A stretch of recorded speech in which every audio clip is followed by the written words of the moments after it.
qu'est-ce qu'un ton, un demi-ton, un intervalle? Mais je ne comprends rien à l'écart qui se trouve entre les notes de la gamme de Do majeur. Les enfants, rassurez-vous, c'est ce que je vais vous expliquer dans cette vidéo.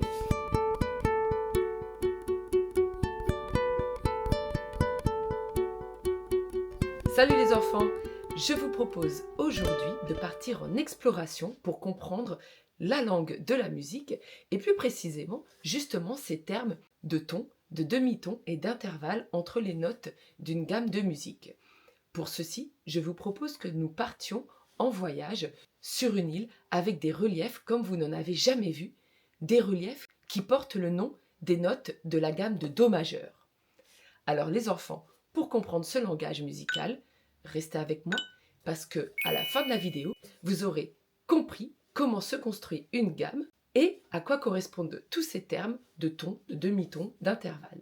Aujourd'hui, je vous propose comme boussole pour notre voyage, notre ukulélé, et en guise de carte d'orientation, un clavier de piano que vous verrez apparaître ici, ou peut-être même ici selon la vidéo. Sur notre île, les enfants, vous verrez qu'il y a des montagnes.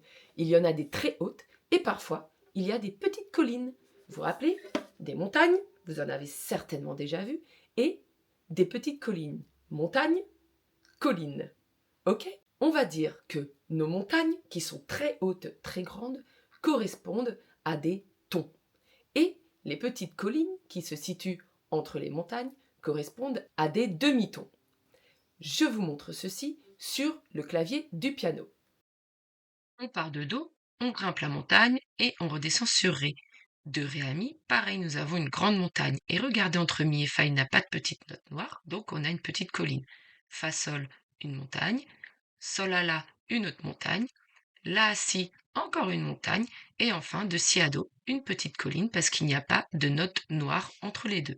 Alors, vous l'avez vu, sur le clavier du piano, on voit très précisément les écarts, les intervalles qu'il y a entre les notes de musique. Et comme vous l'avez vu, entre certaines notes, il y a des tons, donc des montagnes, et entre d'autres des demi-tons, des petites collines.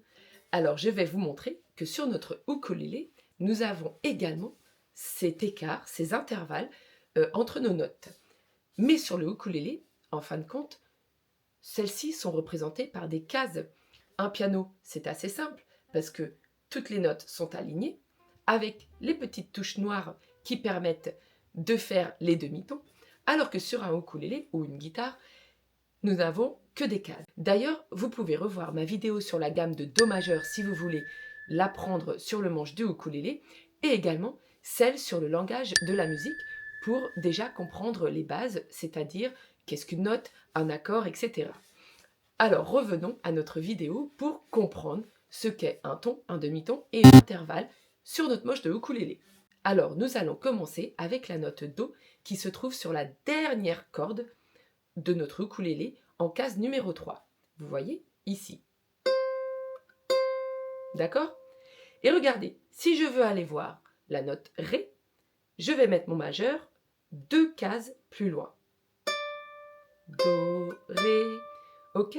Sur notre piano, ça correspond à la première montagne. C'est comme si sur notre piano, nous avions la note de Do, vous voyez, en même temps sur le piano. On a la petite touche noire que nous n'allons pas gratter, et juste à côté, la touche Ré.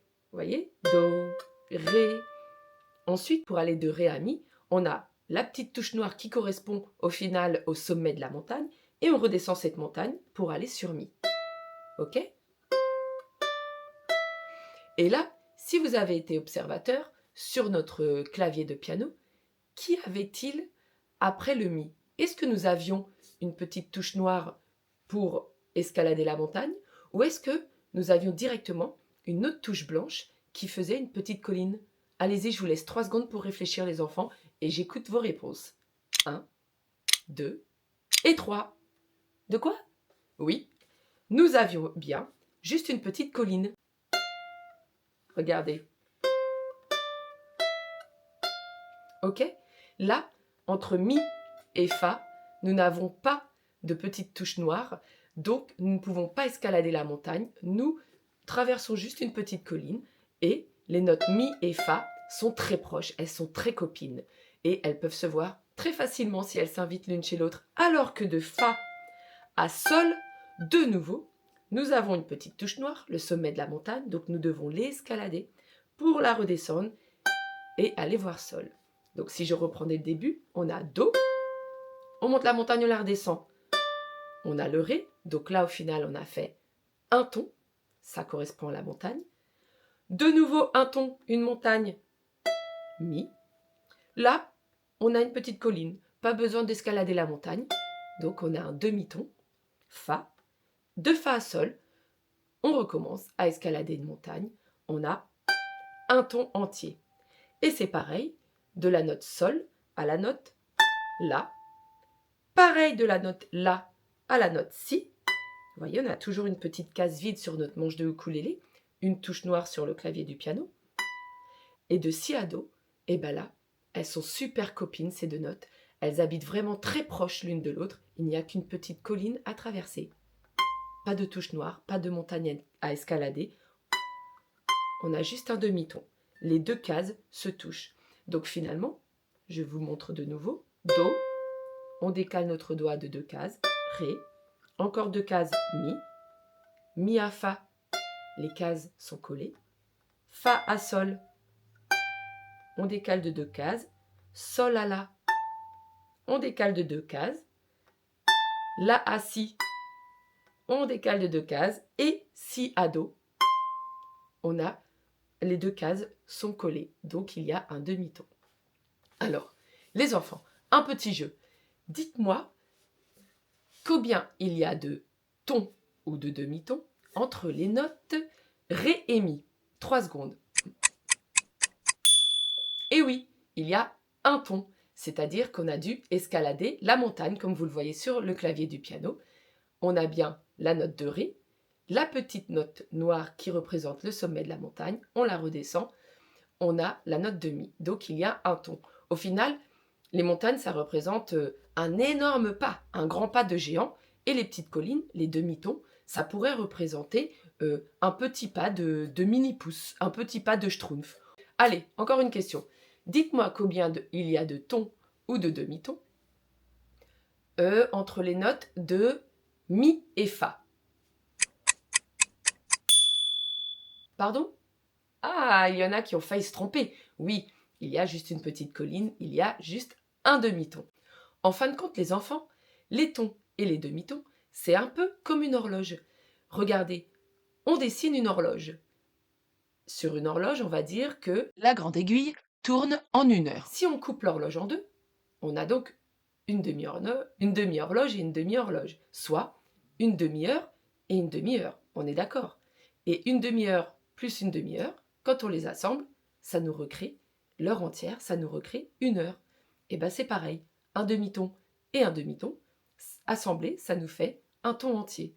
Donc finalement, les enfants, on peut dire pour le moment que l'intervalle, c'est la distance qu'il y a entre chaque note. Chaque note sont donc séparées par des tons ou des demi-tons. Rappelez-vous, un ton, c'est deux collines, soit une montagne, c'est comme si un géant faisait un grand pas. Nous trouvons un ton entre quelles notes? Allez, vous avez 5 secondes pour me dire toutes les notes entre lesquelles il y a un ton entier. Entre do et ré, entre ré et mi, entre fa et sol, entre sol et la, et entre la et si. Il y a donc 5 notes séparées par un intervalle d'un ton. Donc quelles sont les notes séparées par un intervalle d'un demi-ton? Et combien y en a-t-il? 3 secondes. Il y en a 2, entre mi et fa, et entre si et do. Là, nous avons des demi-tons, regardez. Ici, entre mi et fa, nous avons bien un seul demi-ton. Vous vous rappelez, il n'y a pas de petite touche noire ici pour grimper la montagne et donc faire un ton ou deux demi-tons. C'est pareil entre si et do. Nous n'avons pas deux notes noires ici, nous n'avons qu'une petite colline. Donc, au final, entre mi et fa, un demi-ton, entre si et do, un demi-ton. Alors qu'entre les autres notes, nous avons bien un ton entier, soit 2 demi-tons. La moitié d'une horloge plus une moitié d'horloge, ça fait une horloge entière. D'accord? Entre fa et sol, entre sol et la, et entre la et si. Voilà les enfants pour les notes avec un demi-ton et les notes avec un ton entier comme intervalle. Et vous pouvez également le retrouver sur votre ukulélé. Regardez. Des demi-tons, en fait, sont caractérisés par chaque case. En fait, une case à côté d'une autre, c'est un demi-ton. Pour faire un ton, il faut sauter d'une case, donc écarter nos doigts de 2 cases pour pouvoir avoir un ton entier. Quand elles sont côte à côte, les cases, ce sont des demi-tons. Si on saute une case, donc on est écarté, on a 2 cases plus loin, on est avec un ton. Regardez. Do, ré, mi, fa, sol, la, si, do. Ok? Vous avez bien vu? Là, entre si et do, un demi-ton. Entre mi et fa, un autre demi-ton. Alors les enfants, ceci termine notre petit voyage sur notre île incroyable des notes de musique. J'espère que pour vous, ce terme de ton, demi-ton et d'intervalle commence à s'éclairer. N'hésitez pas à aimer cette vidéo et à vous abonner à la chaîne pour pouvoir être prévenu dès la sortie de nouvelles vidéos. Et moi, je vous dis à très vite dans une future vidéo YouTube pour un tuto de ukulélé exclusif. Salut les enfants!